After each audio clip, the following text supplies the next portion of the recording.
Thank you very much, guys. I am standing by here with Watch Jungler for NaJin White Shield. First up, Watch, talk to me about the strategy and the team comp you guys end up with in this game. 경기 픽밴에 관해서 좀 설명 좀 해주세요. 저희가 픽밴이 질련을 빨리 가져가면 저희가 미드 질련 상대로 연구한 그런 픽밴이었는데 상대가 서포트 질련으로 바꾸는 바람에 약간 처음엔 경기가 힘든 경향이 있었어요.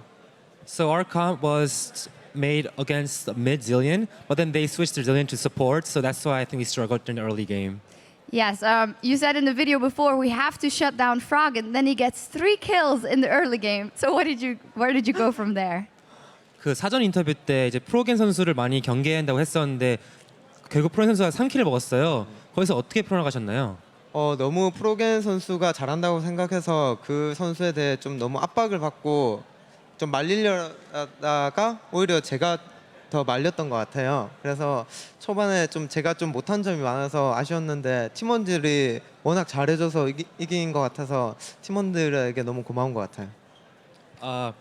We thought that Froggen was a great player, so personally I was too pressured in order to shut him down early game. So that's why I made a lot of mistakes. But gladly my teammates they covered me up, and I think that's why we were able to catch up. Yeah, fantastic comeback. You beat number 1 out of Europe. You're about to play number 2 out of North America, Cloud9 later. What do you think of that matchup? 다음 경기 때 클라우드9이랑 경기할 텐데 그거에 대해서 좀 얘기해 주세요. 저희가 사실 D조에선 얼라이언스 팀이나 C9 팀이 가장 잘한다고 생각했고 얼라이언스 팀이랑 C9 팀에 대해 공부를 가장 많이 해왔어요. 그래서 C9에 대한 경기력 그런 건 자신이 있고 앞으로 셋이 할 C9과 경기도 되게 재밌을 것 같아서 기대돼요. So we studied a lot for against Cloud9 and Alliance. So we're confident that we paired enough, and I think it's gonna be a really interesting match. Well, I do as well. Congratulations. Thank you very much. And as for us, we're going to break down this game further over at the desk. Thank you. Thank you very much, guys. That was an absolutely phenomenal game to kick off day 2 here in Singapore. And Alliance, they did show up. It was Shield's first real test. I want to go straight to picks and bans.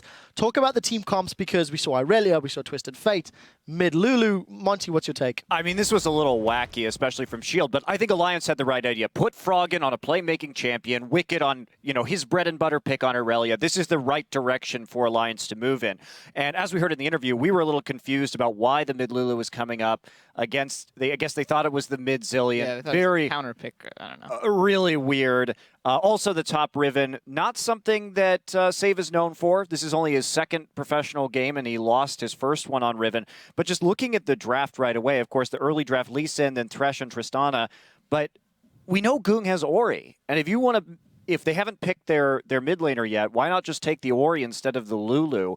And then, of course, the Riven pick, just a little bit odd as well, into the Irelia. We saw that was not a very preferable matchup for Safe. Had a bit of trouble in the lane swap. But overall, I think a very weak draft from NaJin White Shield. And a pretty strong one from Alliance.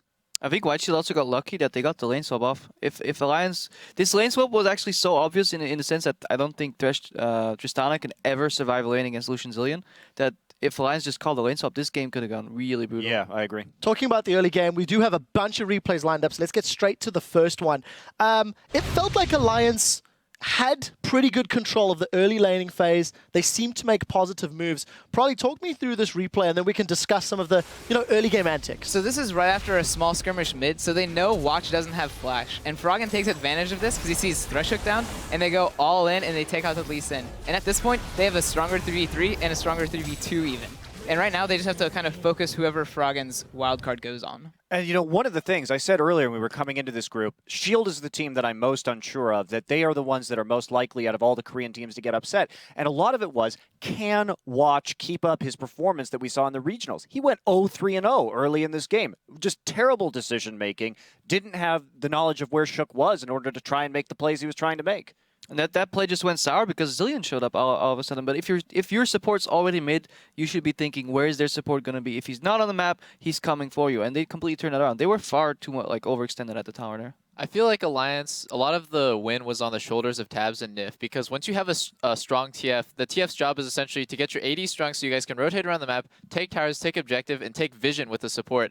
But Tabs and Nif, even with a winning top laner, Wicked was smashing top, even with a winning mid laner, Froggen was 2-0. They didn't really do anything. Let's talk a little bit about the next replay as we keep rolling onto the points. Let's pull the second one up. This was actually Froggen, and he was pushing bottom lane with Wicked if you look at the mini-map. And up in the top, this ends up being quite a dramatic fight. Double F start this one off, and then everyone can chime in as the clip rolls out. So this is just classic Gorilla. He lands a hook on Tabs. He's been landing hooks the entire game, and Zeppa makes a crucial mistake right here. He overcommits on this when they don't really need to. All he needs to do is hit the champions in front of him. That was a two-man play, and he takes so much damage right here that they actually... Yeah, he gets exhausted. He has to flash out. He's at 30% HP. None of that was necessary. He could have been attacking this entire time from the safety of behind Watch and behind Gorilla. But in the end, it's just this really clutch move that saves them from getting triple kill here by Tabs. Watch ends up escaping with barely his life. Close game. I just want to talk about briefly the build from Tabs, because I feel like he's going to get a lot of flack. But actually, this early Bloodthirster Lucian build is something that NaJin White Shield did in regionals to great success. The intent of Bloodthirster first into Sheen Trinity Force is to take towers. And the problem was that they didn't take towers. There is no reason that that mid tower should have stayed up as long as it should have. Tabs needed to get his butt into the mid lane, because when you have that with the Zillion, basically, you can speed up the Lucian. He has the shield. He'll use an ability. He'll proc the Sheen onto the tower, and you can just take tower shots to the face with the Bloodthirster shield. You have to snowball it off of tower pushes in the mid game, and instead he just sat in bottom lane. On the topic of builds, I just want to look at Nif as well right now. He spent 800 gold at upgrading his Sightstone. He spent about 1,300 gold going from... or even more, he spent like 1,800 gold going from tier 1 GP10 item to the full upgraded item.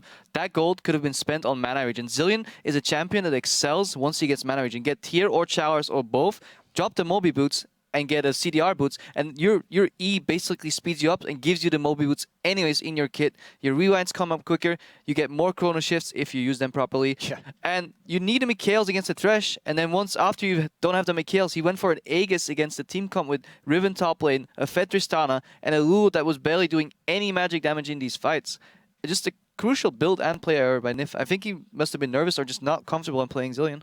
Yeah, I mean, just... You guys are right. We're giving Alliance's bottom lane a lot of flack because really, they did play really poorly. I think Tabs and Nif had very little game impact and were irrelevant despite the fact, like, once again, Wicked is so strong. He's ahead top lane. He's ahead of Save.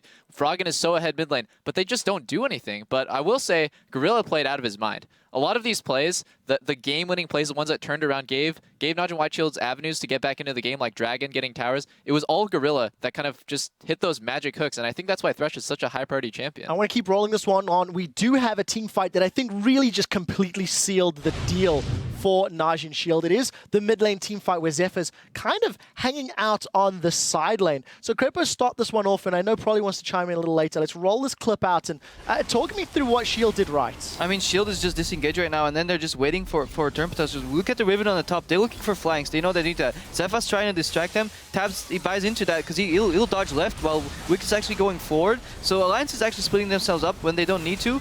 And the worst part is that the chrono shift's already on Tabs, who's now out of the fight. Froggen's all the way on the left in a Zhonya's. No chrono shift. He's gonna die. Wicked will die after him. He has a GA. Ideally in these fights, what you want to happen is you want Wicked to go in with a Zillion speed up. You want Wicked to drop, get his GA out. Then the next target that dies gets chrono shifted, and you basically fight a 5 against 7. And you could do that because White Shield was split, but Alliance just didn't exploit their opportunities. What actually happened in the fight was, yeah, Shield was split, and when Alliance was going in, because that's what you want to do when you're playing TF. He's not the best team fighter, but he's the best when the enemy team's split up. So they get the fact that Shield is split, but the second they start going in, Tabs goes off for Trist, and then by that time, Riven was able to flank behind, and then it turned into Shield crushing in on them. Instead of them fighting a split fight, they're actually just getting flanked on. Yeah. Yep. One last little stat about the vision for both of these squads. It's something that we were looking at. It felt like Shield just had a ridiculous amount of wards. So let's take a look at those numbers. 152 wards were placed for Shield. They managed to sweep out and kill 48. Alliance were 128 wards placed, but they did kill 41. So I'm a little bit surprised by how many wards they killed, but being 25 wards down in the same period of game, that is a lot of missed vision, and it's in reply because Shield got their wards down first. Yeah, that's actually less than I thought, just because the Baron vision for NaJin Shield was just so much better, right? And I think that, yes, Alliance did buy a lot of wards, but in the late game, they were not in the right place. You just saw the blue blanket all on the top side of Alliance's jungle. And, you know, I feel like Alliance, they had the picks, they had that early game advantage, they played so well in the early game, but they just misplayed their vision, they misplayed their item builds and their power spikes, and that's what caused them to fall behind. Again, I mean, with the builds we saw were good when used properly. The way that AD carry build was used was awful. Yeah, unfortunately, not working out for Alliance. Guys, thank you so much for the input. We do have to take a brief break, and when we return, Samsung Blue will face off against Fnatic in our next game of the Singapore group stage. Guys, stay right with us.